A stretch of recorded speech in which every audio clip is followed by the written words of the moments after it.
Either prove stronger than us or come with us.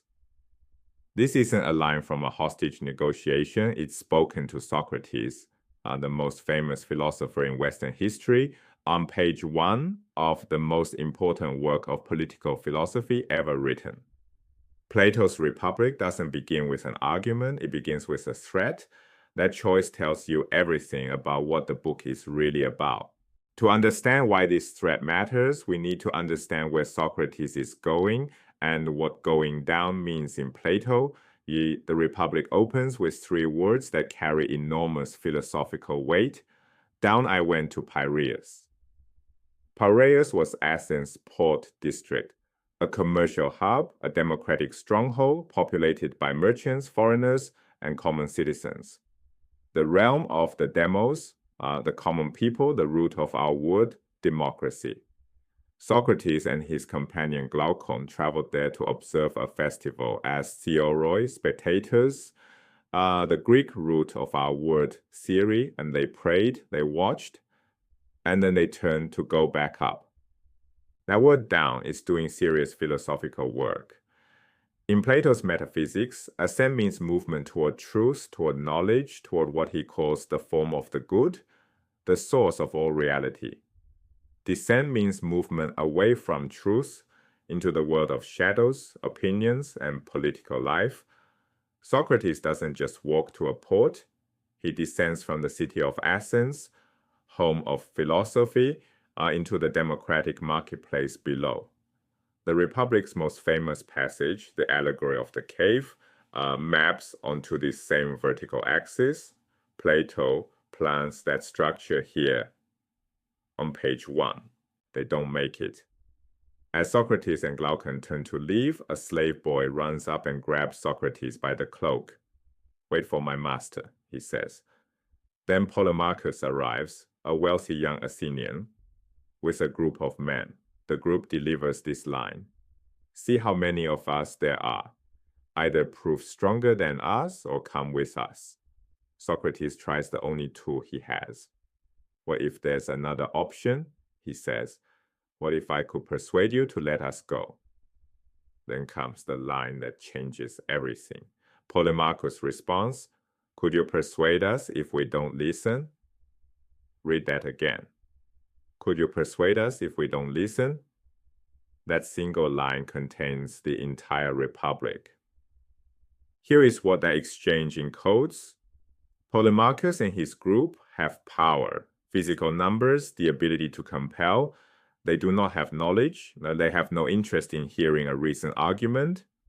Socrates has knowledge, philosophical wisdom, the capacity for dialectic. He does not have power. He is outnumbered, alone, unable to compel anyone to listen. This is the power-knowledge gap, the central problem of the entire Republic. Those who wield force do not possess wisdom. Those who possess wisdom cannot compel others to listen. Here is the biographical shadow that falls across this scene. Athens will eventually put Socrates on trial and execute him. A democracy that literally refused to listen. Plato witnessed it. He never forgot. Plato isn't done. The scene doesn't just dramatize the problem, it models the political system that produces the problem. Watch what happens next. The group takes what amounts to a spontaneous vote. Polemarchus' friends chime in. They want Socrates to stay, and the majority rules. Socrates, outnumbered, yields. This casual moment is a microcosm of democratic politics, a decision made by majority will rather than by reason or expertise. The Republic will later classify 5 regime types: aristocracy, timocracy, oligarchy, democracy, and tyranny, ranking them from best to worst. Democracy lands near the bottom, not because Plato hates freedom, but because democracy, in his analysis, makes decisions by counting heads rather than weighing arguments, ruled by appetite, not by reason. Here on page 1, that's exactly what we witness, a miniature democratic assembly in action. Step deeper. The Republic's most radical claim is that the character of a political regime mirrors the character of the soul that dominates it. Plato calls this the city-soul analogy. The city is like the man. Every dramatic element in its opening scene maps onto a major philosophical theme the Republic develops across 10 books. Socrates is forced to descend. The philosopher king will later be compelled to return to the cave to govern those still in darkness. The group takes a spontaneous vote. Book 8 will dissect democracy as a regime driven by appetite. Polemarchus says, "Could you persuade us if we don't listen?" This foreshadows the trial and execution of Socrates, the ultimate limit of philosophy in politics. Plato uses dramatic action to model philosophical structure. The opening scene isn't a narrative setup, it's a philosophical diagram written in dramatic form. Step back. What has Plato accomplished in a single page? He has posed the question the entire Republic tries to answer. How can knowledge and power be united in a single political order? Return to the image of descent. Socrates goes down to the Piraeus, voluntarily at first, then by compulsion. In Book 7, the philosopher who has climbed out of the cave and seen the form of the good must descend back into the darkness to govern, not because he wants to, but because justice demands it. The philosopher king is Plato's answer to the power-knowledge gap, a ruler who possesses wisdom and wields authority.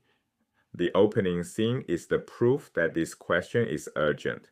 Either prove stronger than us or come with us. Hear that line one more time. Not as a dramatic device, but as a philosophical proposition.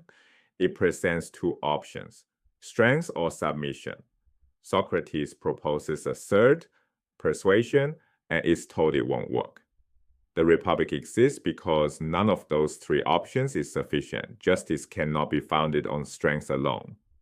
Philosophy cannot survive if it refuses to descend into the world of politics.